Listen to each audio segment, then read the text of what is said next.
What's the most terrifying message that could be received in a radio signal from a distant star? Please like and subscribe to support this channel. Just an FYI, for the past approximately 100 years, you've been transmitting stray signals all over the galaxy, and there are almost certainly dozens of predatory alien and synthetic groups coming straight for you. We hope this reaches you before then. If it does, you may have a few solar months or years to escape your system and find a new home. We would let you come here, but can't take that risk. Thus, if we see you coming in this direction, we will be forced to eradicate you. Sorry and good luck. Bench Bartlett actually wrote a really great short story on No Sleep on exactly this, titled Radio Silence.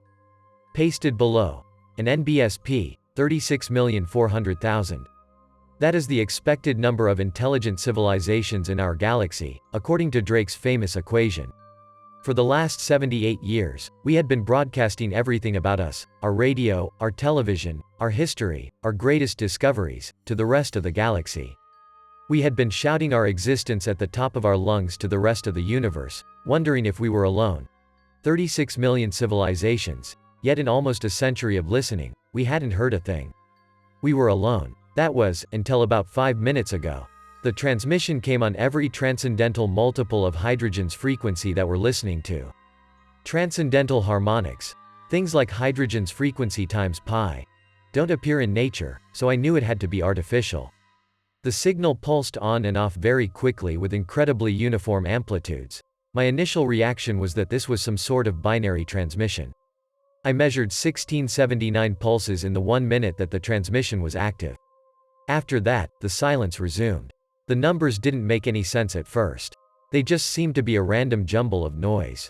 But the pulses were so perfectly uniform, and on a frequency that was always so silent. They had to come from an artificial source. I looked over the transmission again, and my heart skipped a beat. 1679, that was the exact length of the Arecibo message sent out 40 years ago. I excitedly started arranging the bits in the original 73 by 23 rectangle. I didn't get more than halfway through before my hopes were confirmed. This was the exact same message. The numbers in binary, from 1 to 10. The atomic numbers of the elements that make up life. The formulas for our DNA nucleotides.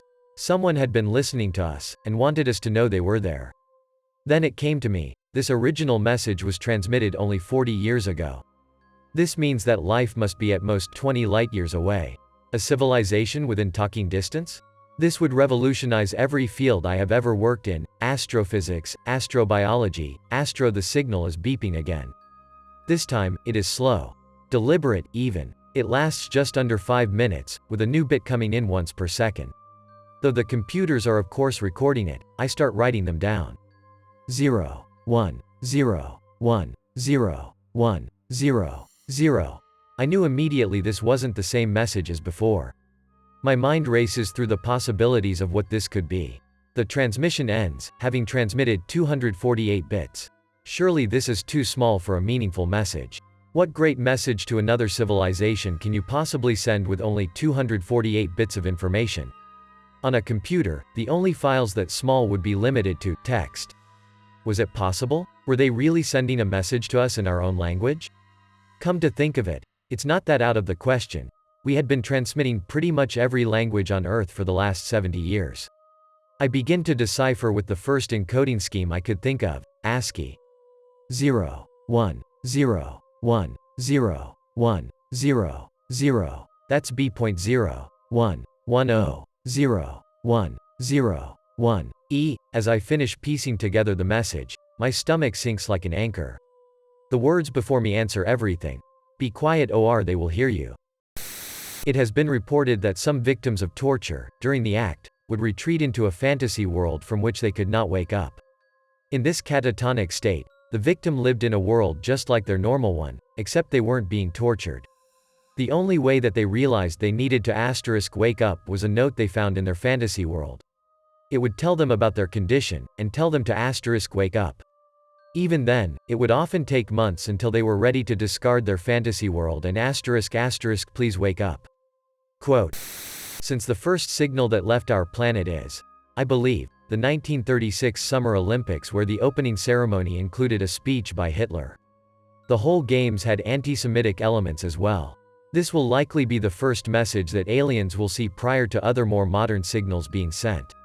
The most terrifying message would be a reply to that initial signal, congratulating our species of reaching outside of our solar system, recognizing the superiority of one race over another as their key moral value, and them adding a bit of their own history of successful genocides that allowed the strongest race to live on and respond to this message. It would close with how they are happy to have found a species with similar interests and they're looking forward to visiting soon and comparing our differences and grow with our shared interests of purity. A joke at the end says that they hope we're not weak because we look like we're made of mostly water and Heil Hitler. We come in peace, and why not? For we are your cousins, we have been here before. You will recognize us when we meet, a few hours from now. We are approaching the solar system almost as swiftly as this radio message. Already, your sun dominates the sky ahead of us. It is the sun our ancestors and yours shared 10 million years ago. We are men, as you are, but you have forgotten your history, while we have remembered ours. We colonized Earth, in the reign of the great reptiles, who were dying when we came and whom we could not save. Your world was a tropical planet then, and we felt that it would make a fair home for our people. We were wrong. Though we were masters of space, we knew so little about climate, about evolution, about genetics. For millions of summers, there were no winters in those ancient days. The colony flourished. Isolated though it had to be, in a universe where the journey from one star to the next takes years, it kept in touch with its parent civilization. 3 or 4 times in every century, starships would call and bring news of the galaxy. But 2 million years ago, Earth began to change. For ages it had been a tropical paradise. Then the temperature fell, and the ice began to creep down from the poles. As the climate altered, so did the colonists. We realize now that it was a natural adaptation to the end of the long summer, but those who had made Earth their home for so many generations believed that they had been attacked by a strange and repulsive disease. A disease that did not kill, that did no physical harm, but merely disfigured. Yet some were immune. The change spared them and their children. And so, within a few thousand years, the colony had split into 2 separate groups, almost 2 separate species, suspicious and jealous of each other. The division brought envy, discord, and, ultimately, conflict. As the colony disintegrated and the climate steadily worsened, those who could do so withdrew from Earth. The rest sank into barbarism. We could have kept in touch, but there is so much to do in a universe of 100 trillion stars. Until a few years ago, we did not know that any of you had survived. Then we picked up your first radio signals, learned your simple languages, and discovered that you had made the long climb back from savagery. We come to greet you, our long-lost relatives, and to help you. We have discovered much in the eons since we abandoned Earth.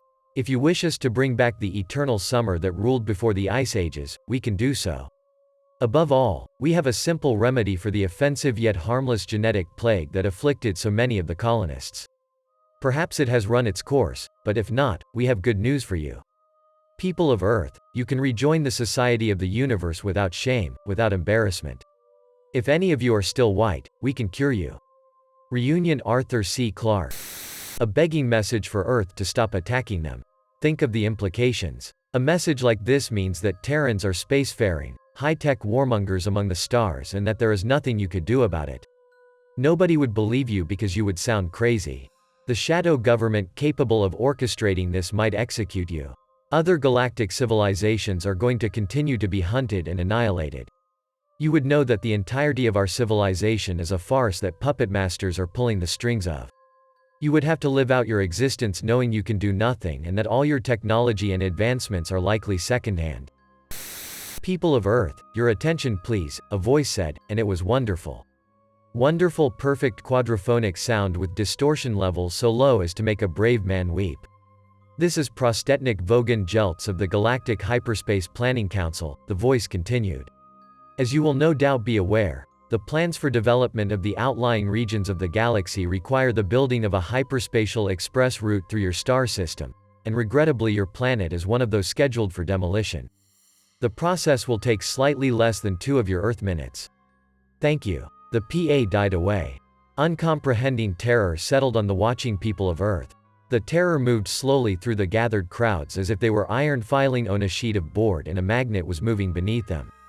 Panic sprouted again, desperate fleeing panic, but there was nowhere to flee to. Observing this, the Vogons turned on their PA again. It said, "There's no point acting all surprised about it. All the planning charts and demolition orders have been on display in your local planning department in Alpha Centauri for 50 of your Earth years, so you've had plenty of time to lodge any formal complaint, and it's far too late to start making a fuss about it now." The PA fell silent again and its echo drifted off across the land. The huge ship turned slowly in the sky with easy power. On the underside of each a hatchway opened, an empty black square. By this time somebody somewhere must have manned a radio transmitter, located a wavelength and broadcast a message back to the Vogon ships, to plead on behalf of the planet. Nobody ever heard what they said, they only heard the reply. The PA slammed back into life again. The voice was annoyed. It said, "What do you mean you've never been to Alpha Centauri? For heaven's sake, mankind, it's only 4 light years away, you know. I'm sorry, but if you can't be bothered to take an interest in local affairs, that's your own lookout. Energize the demolition beams." Light poured out of the hatchways. "I don't know," said the voice on the PA, "apathetic bloody planet. I've no sympathy at all." It cut off. There was a terrible ghastly silence. There was a terrible ghastly noise. There was a terrible ghastly silence.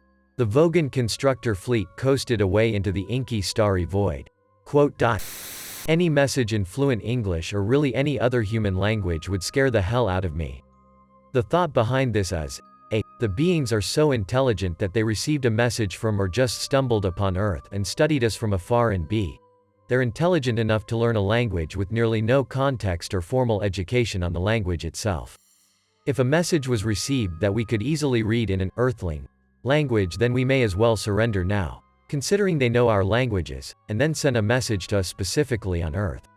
And obviously if they're as intelligent as mentioned earlier, then they're more than likely doing travel between planets and possibly solar systems and galaxies somehow, some way.